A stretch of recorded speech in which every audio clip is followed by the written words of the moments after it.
Hello students, welcome to ITI electrician academy Sultanpur. पिछली class में हम लोग हिस्टैसिस लॉस पढ़ रहे थे। आयरन लॉस के दो पार्ट होते हैं, एक होता है हिस्टैसिस लॉस, दूसरा होता है एडी करंट लॉस। तो पिछली क्लास में हम लोगों ने लास्ट में चर्चा करी थी हिस्टैसिस लॉस की, थोड़ा कुछ मैं बता पाया था और क्लास ओवर हो गई थी। आज की क्लास में हिस्टैसिस लॉस पर फुल डिटेल में चर्चा करते हैं। तो हिस्टैसिस लॉस की जो डेफिनेशन है वो सामने हमने पहले से ही नोट कर दिया है ताकि समय बचे आपका। डेफिनेशन क्या लिखा है? आर्मेचर कोर के बार बार चुंबकित और विचुंबकित होने में वैद्युतिक शक्ति की जो खपत होती है उसे हिस्टैसिस लॉस कहते हैं। आर्मेचर कोर के बार बार चुंबकित और विचुंबकित होने में वैद्युतिक शक्ति की जो खपत होती है उसे हिस्टैसिस लॉस कहते हैं। ध्यान देने की जरूरत है कि हिस्टैसिस लॉस केवल आर्मेचर कोर में ही होता है, ट्रांसफार्मर की कोर में होगा। अगर हम कहें जनरेटर में ये जो फील्ड पोल होते हैं, ये जो फील्ड पोल बने होते हैं, ये भी कई पत्तियों को यानी कि कई कोरों को मिला करके ये पोल भी बनाए जाते हैं। लेकिन इन पोलों में हिस्टैसिस लॉस नहीं होता है क्योंकि इन पोलों में डीसी सप्लाई जाती है कम्यूटेटर और कार्बन ब्रश के माध्यम से। लेकिन जो आर्मेचर होता है, ये जो आर्मेचर बीच में लगा होता है और इसमें वाइंडिंग भरी गई होती है, यह जब इन मेन फील्ड पोलों, यह आर्मेचर जब मेन फील्ड के फ्लक्स को कट करता है तो आर्मेचर में जो विद्युत वाहक बल पैदा होता है वह एसी प्रकृति का होता है।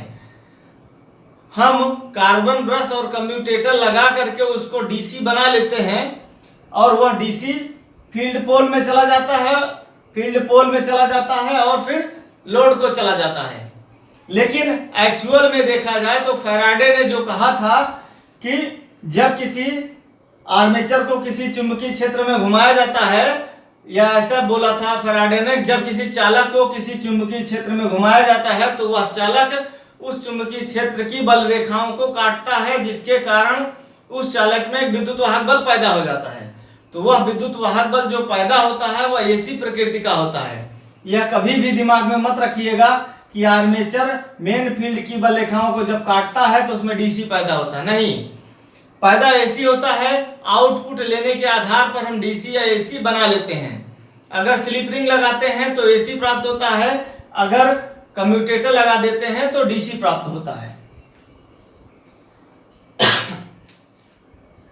अब देखिए, जो लॉस की बात कर रहे हैं हम लोग हिस्टैसिस लॉस, यह लॉस आर्मेचर की कोर में होता है क्योंकि आर्मेचर जो है कभी भी सॉलिड लोहे का नहीं बनाया जाता। ऐसे अगर मान ले कि आर्मेचर है सॉलिड तो नहीं, आर्मेचर कई पत्तियों को मिला के बनाया जाता है। आर्मेचर आपको पता होगा सिलिकॉन स्टील का बनाया जाता है। यह भी पता होगा कि सिलिकॉन स्टील का क्यों बनाया जाता है। हिस्टैसिस लॉस को दूर करने के लिए आर्मेचर को सिलिकॉन स्टील का बनाया जाता है। अच्छा, इन सब टॉपिक पे चलने से पहले थोड़ा सा आपको हिस्टैसिस लॉस का फार्मूला वगैरह बता देता हूं। हिस्टैसिस लॉस का जो फार्मूला होता है वह होता है WH = ईटा Bm⁴ 1.6 F/B, जहां पर WH क्या है? यह है hysteresis loss. H for hysteresis, W for watt. Hysteresis loss को वाट में निकाला जाता है।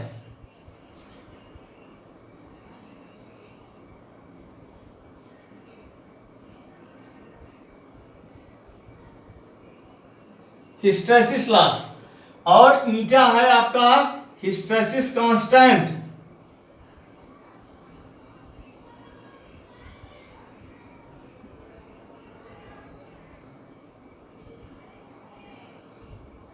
और Bm क्या है आपका? Bm है आपका M for maximum, B for magnetic flux density, चुंबकीय फ्लक्स घनत्व है B। तो मैक्सिमम मैक्स फ्लक्स डेंसिटी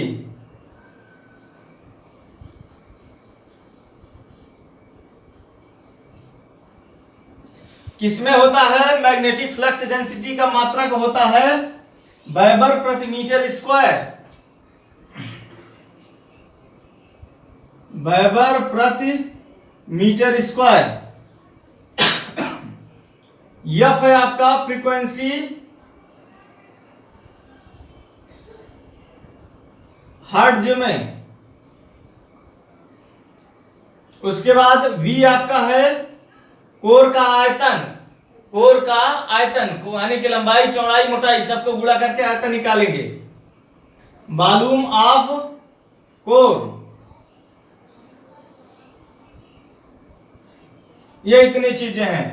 तो ये जो फार्मूला आपको दिया गया है इसको याद कर लीजिए, दिमाग में एकदम बैठा लीजिए, भूलना नहीं है। बहुत बार ये फार्मूला एग्जाम में आया हुआ है और 4 ऑप्शन दे देते हैं हिस्टैरिसीस लॉस के फार्मूले का। इसी में कुछ आगे पीछे कर देते हैं, कुछ गलत, एक आध चीज गलत डाल देंगे, एक आध सही डाल देंगे, ऐसे 4 ऑप्शन बना देंगे। तो फार्मूले को अगर आपको याद रहेगा तब आप अच्छे से तुरंत टिक मार देंगे। WH equal to eta Bm to the power 1.6 F into B. चलिए, तो ये फार्मूला अब हम मिटा देते हैं। ये सब तो किताबी भाषा हो गई। हमें आपको समझाना है कि हिस्टैरिसीस लॉस एक्चुअल में होता क्या है। वो चीज मुझे नहीं लगता कि ज्यादातर स्टूडेंट्स को पता होता है। सारे स्टूडेंट्स ये जानते हैं हिस्टैरिसीस लॉस का फार्मूला ये होता है, ये डेफिनेशन भी जानते होंगे और ये भी जानते होंगे कि हिस्टैरिसीस लॉस को दूर करने के लिए सिलिकॉन स्टील की कोर का प्रयोग किया जाता है। लेकिन उनको यह नहीं पता होता है कि हिस्टैरिसीस लॉस एक्चुअल में होता क्या है। तो इसी चीज को हम लोग समझने की कोशिश करते हैं, हिस्टैरिसीस लॉस क्या होता है।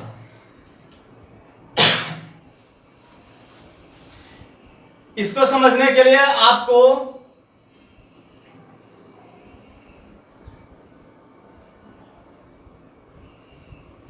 मैग्नेट चैप्टर को थोड़ा सा समझना पड़ेगा। मैग्नेट चैप्टर में हम लोगों ने BH कर्व पढ़ा है। BH कर्व,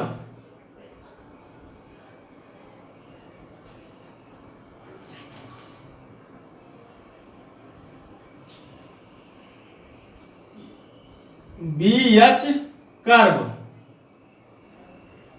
या इसी का नाम दूसरा होता है हिस्टैरिसीस कर्व।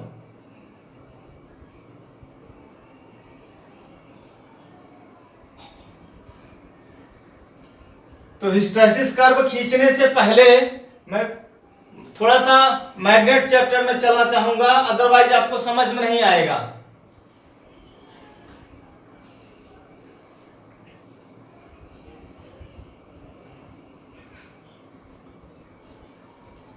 एक हम मैग्नेट बनाने चल रहे हैं,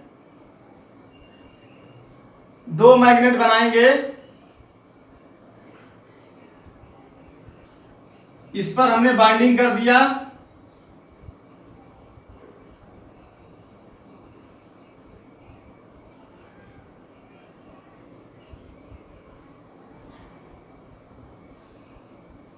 और यहां से सप्लाई दे दिया।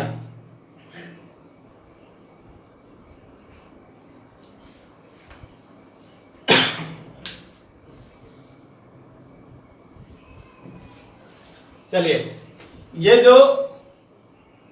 जो कोर है यह है सिलिकॉन स्टील की कोर, ऐसा मान लिए हम। अब आर्मेचर कोर गोल गोल बनाऊं फिर उसमें बाइंडिंग भर के दिखाऊं तो ऐसा फिगर में संभव नहीं हो पाएगा, 2 डायमेंशनल फिगर में। तो इसलिए मान लीजिए कि आप आर्मेचर की कोर है, ये वाला, ये आर्मेचर की कोर है, उसके ऊपर ये बाइंडिंग करी गई है सिलिकॉन स्टील की कोर। ये सिलिकॉन स्टील की कोर हो गई, इसके ऊपर बाइंडिंग कर दिया। अब अगला पॉइंट आप देखिए, इसको एसी सप्लाई से जोड़ दीजिए। एसी सप्लाई से इसको जोड़ दीजिए। जैसे ही एसी सप्लाई से जोड़ेंगे क्या होगा, ये मैग्नेटाइज हो जाएगा। अब आप इसको ऐसा भी इमेजिन करिए, एक मैग्नेट भी बना, एक जनरेटर बना लीजिए। जनरेटर में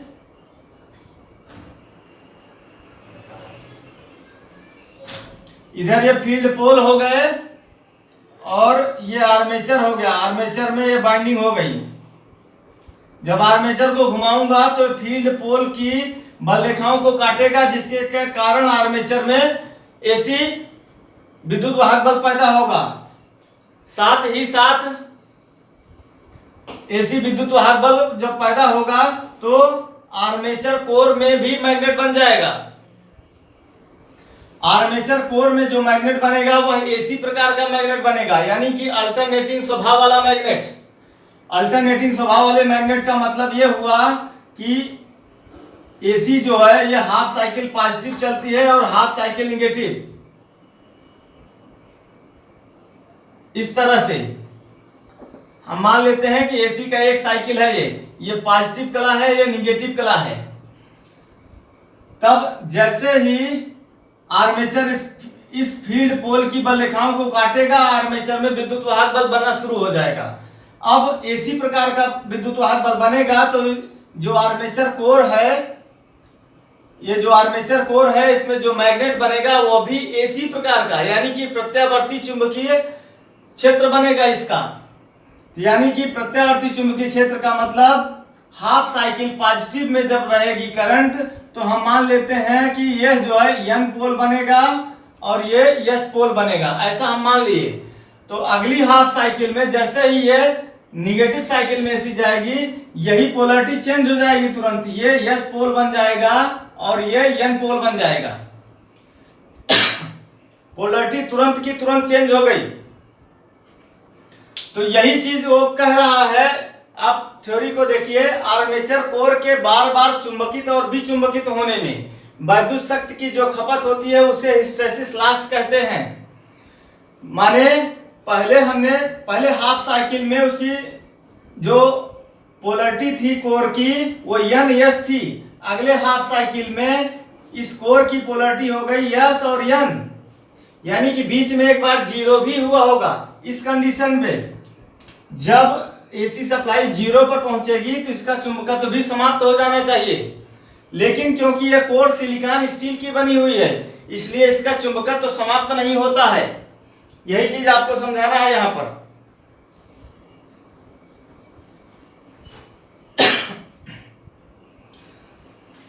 अब इस ग्राफ को खींचते हैं हम लोग BH कर्व। जैसे ही इधर आप दिखा दीजिए प्लस एच, यानी कि एच का मतलब होता है चुंबकन बल। एच इक्वल टू होता है चुंबकन बल।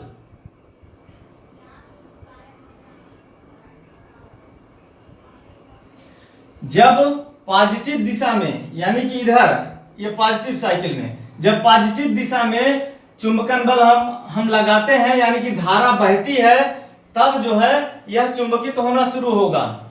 तो लीजिए चुंबकित होना शुरू हुआ जैसे ही हमने चुंबकन बल दिया, यानी कि पॉजिटिव कला में धारा बही, तुरंत ही यह चुंबकित होना शुरू हुआ। इस तरह से चुंबकित होता है ऐसे।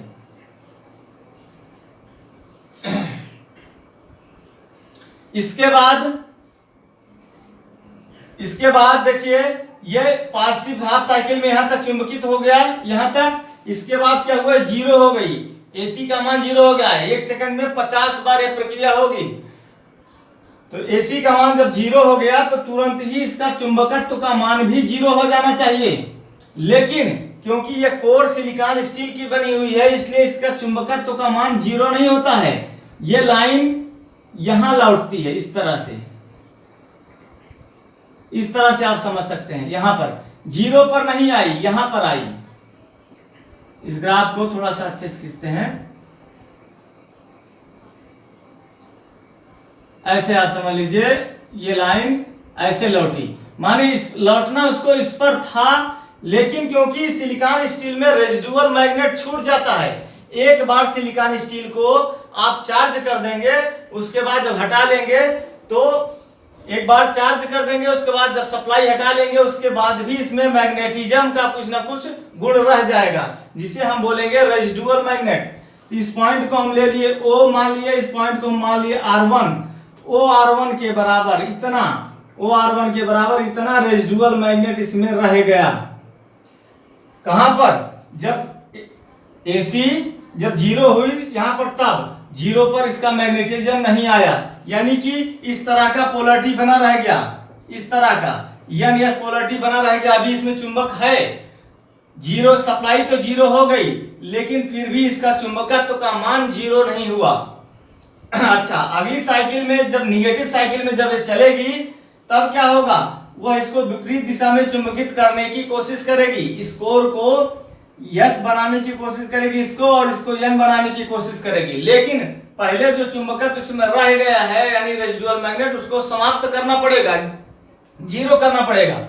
अर्थात ये जो लाइन इतना OR1 के बराबर जो चुंबकत्व है इसको जीरो करना पड़ेगा। इसको जीरो करने के लिए यहां से लेकर यहां तक इस पॉइंट को हमने मान लिया C2, R1 C2 के बराबर विद्युत ऊर्जा व्यय हो जाएगी केवल उसके रेसिडुअल को समाप्त करने के लिए। अब C2 पर पहुंचने के बाद ये जीरो हो जाएगा। अब निगेटिव साइकिल में जब AC जा रही है, अब ये निगेटिव दिशा में चार्ज होना शुरू होगा, यहां तक पहुंचेगा, फिर ये खत्म हो गया। फिर इसके बाद क्या होगा, जैसे ये जीरो पर फिर पहुंचा, अब क्या हुआ, फिर जीरो पर पहुंचा तो इसका चुंबकत्व का मान फिर जीरो हो जाना चाहिए, लाइन को यही रिटर्न हो जाना चाहिए, लेकिन रिटर्न नहीं होती है, यहां पर रिटर्न नहीं होती है, वो कुछ इस तरह से रिटर्न होती है, ऐसे, यानी कि निगेटिव डायरेक्शन में भी कुछ इस पॉइंट को मान लीजिए R2, वो R2 के बराबर रेसिडुअल मैग्नेट निगेटिव डायरेक्शन में भी छूट गया, ठीक ना। तो OR2 के बराबर रेसिडुअल मैग्नेट निगेटिव डायरेक्शन में छूट गया। तब यहां पर आपको यही समझाना है कि हिस्टैरिसीस लॉस क्या है। जब पहली हाफ साइकिल में चुंबक बना तो वह उस आर्मेचर कोर का जो पोलरिटी था वो N इधर है, S इधर है, ऐसा हमने माना। लेकिन अगली हाफ साइकिल में पोलरिटी चेंज हुई, S से ये S पोल बन गया, ये वाला N पोल बन गया। लेकिन उसके पहले इतने रेसिडुअल मैग्नेट को समाप्त करने के लिए R1 C2 के बराबर विद्युत ऊर्जा का व्यय हुआ। R1 C2 के बराबर जो विद्युत ऊर्जा का व्यय हो रहा है, इसे ही हम बोलते हैं हिस्टैरिसीस लॉस, इसे ही हम कहते हैं हिस्टैरिसीस लॉस।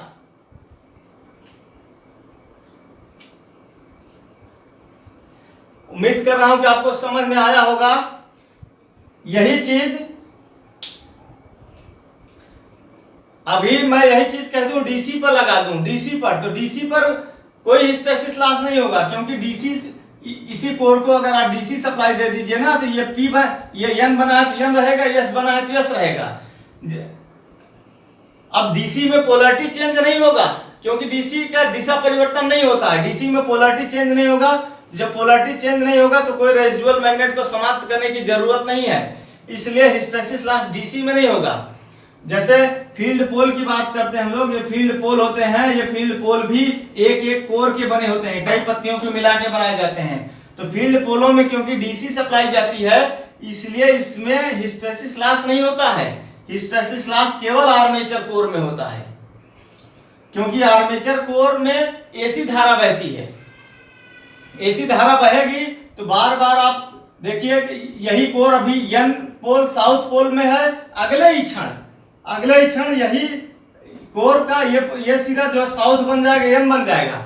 लेकिन साथ ही साथ हमने यही बताया कि जब एसी हाफ साइकिल पॉजिटिव चलती है तो पॉजिटिव में गई, यहां तक चुंबकत्व बना, जैसे ये जीरो हो गई तो इसका मान भी जीरो हो जाना चाहिए, इस लाइन को इसे लौट आना चाहिए इसी पर, लेकिन लौटता नहीं है, ये लाइन लौटती यहां पर, यानी कि OR1 के बराबर रेसिडुअल मैग्नेट इसमें छूट गया, OR1 के बराबर। अब विपरीत दिशा में चार्ज करने के लिए OR1 के बराबर जो रेसिडुअल मैग्नेट छूटा है उसको समाप्त करना पड़ेगा, यानी जीरो करना पड़ेगा। जीरो करने के लिए R1 C2 के बराबर वैद्युतिक ऊर्जा का व्यय होगा, तब वह जीरो पर आएगा, यानी कि जीरो का मतलब कोई पोलरिटी फिर नहीं रह जाएगी। फिर उसके बाद जो है विपरीत दिशा में वो चार्ज होना शुरू होगा, तब पोलरिटी चेंज हो जाएगी साउथ, और ये साउथ बन जाएगा, ये नॉर्थ बन जाएगा। तो यही क्षति हमारी जो कहलाती है हिस्टैरिसीस लॉस, और यह केवल आर्मेचर कोर में होती है, ट्रांसफार्मर कोर में होती है, मतलब उन सभी कोरों में हिस्टैरिसीस लॉस होगा जिन कोरों में एसी विद्युत धारा बह रही होगी। तो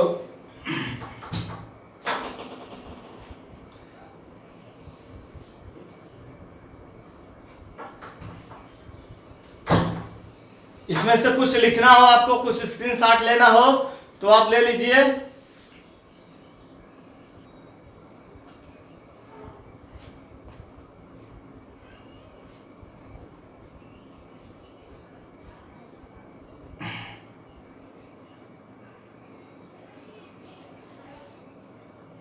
चलिए इसको मिटा देते हैं।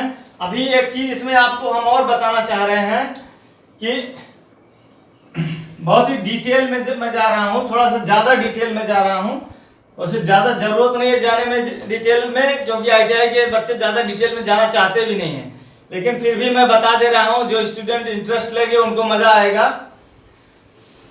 बात यह है, हमने कहा कि हिस्टैरिसीस लॉस सिलिकॉन स्टील की कोर का प्रयोग कर रहे हैं, सिलिकॉन स्टील की कोर का प्रयोग करके हिस्टैरिसीस लॉस को कम किया जाता है। भाई हिस्टैरिसीस लॉस को कम करने के लिए सिलिकॉन स्टील की कोर का प्रयोग किया जा रहा है, ठीक ना। या इसको फिर मैं चलो इसी चैप्टर में बताता हूं, लेकिन इसके लिए फिर मुझे फिर से मैग्नेट चैप्टर में घुसना पड़ेगा। एक मिनट,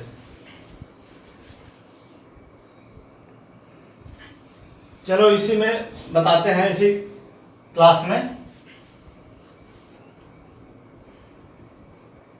हम ये कह रहे हैं कि अब ये चीजें जो है ना बहुत डिटेल में जा रहा हूं, तो एक क्वेश्चन ये बन के आता है कि सिलिकॉन स्टील के बजाय मैं माइल्ड स्टील का प्रयोग कोर बनाने के लिए क्यों नहीं कर सकता। माइल्ड स्टील,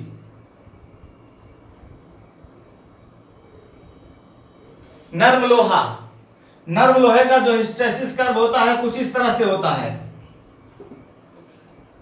या इसी में समझो पहले।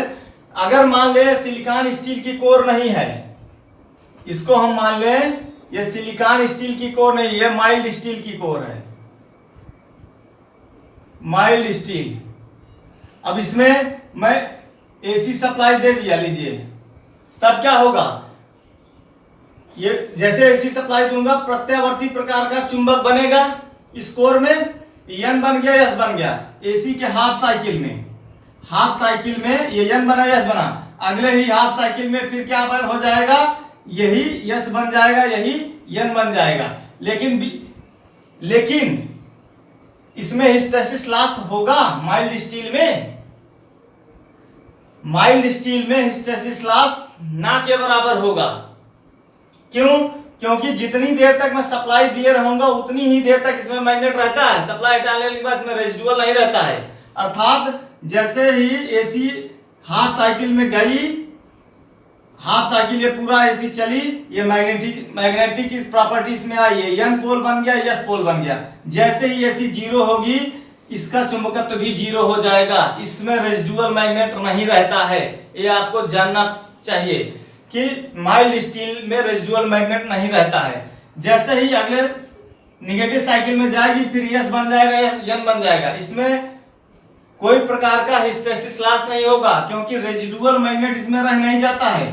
जीरो अगर ये सप्लाई अगर ये जीरो हुई, इसका मैग्नेटिज्म भी जीरो हो जाएगा और तुरंत ही विपरीत दिशा में चार्ज होना शुरू हो जाएगा। लेकिन सिलिकॉन स्टील में वह चीज नहीं हो रही थी। सिलिकॉन स्टील लगाने पर हिस्टैरिसीस लॉस बढ़ रहा है, जबकि माइल्ड स्टील लगा देने के बाद हिस्टैरिसीस लॉस कम हो जा रहा है। फिर भी हम लोग सिलिकॉन स्टील का ही प्रयोग क्यों करते हैं, ये एक बहुत ही बड़ा सवाल है। यहां मैं एक बीएच कर्व आपका खींच दे रहा हूं सिलिकॉन माइल्ड स्टील के लिए। माइल्ड स्टील के लिए क्या है, ये माइल्ड स्टील की कोर हो गई, एसी सप्लाई आपने दिया, हाफ साइकिल चली पॉजिटिव दिशा में लीजिए, ये हो गया। अगले हाफ साइकिल जैसे ही ये जीरो होगी एसी, तुरंत ही ये ग्राफ इसी पर, ये ग्राफ लगभग इसी पर ऐसे रिटर्न हो जाएगा। थोड़ा सा रेजिडुअल मैग्नेट रहता है और नथिंग के बराबर माना जाता है, ऐसे रिटर्न हो जाएगा। मान चलिए जीरो पर आ गया, फिर अगले ही हाफ साइकिल निगेटिव में यहीं से फिर चार्ज होना शुरू हो जाता है, फिर ऐसे ही ये यहीं पर आकर के इस तरह से होते हुए ऐसे पूर्ण हो जाता है। इसका ग्राफ कहने का मतलब बहुत पतला बनता है। इसमें रेजिडुअल मैग्नेटिज्म जो होगा, इस पॉइंट को O 0 O मान लिया, इस पॉइंट को R1 मान लिया, तो O R1 के बराबर रेजिडुअल मैग्नेट छूटता है। ये बहुत छोटा आपको दिख रहा है, यानी कि नगण्य मान का। तो इसमें जो हिस्टैरिसीस लॉस होगा माइल्ड स्टील में, वह नगण्य मान का हिस्टैरिसीस लॉस होगा। लेकिन फिर भी माइल्ड स्टील का प्रयोग आर्मेचर कोर बनाने के लिए क्यों नहीं किया जाता है, यह एक बहुत ही बड़ा क्वेश्चन है। और जब जब एग्जाम में आपसे पूछा जाएगा हिस्टैरिसीस लॉस को दूर करने के लिए क्या लगाते हैं, तो आप यही बोलेंगे सिलिकॉन स्टील की कोर का प्रयोग करते हैं।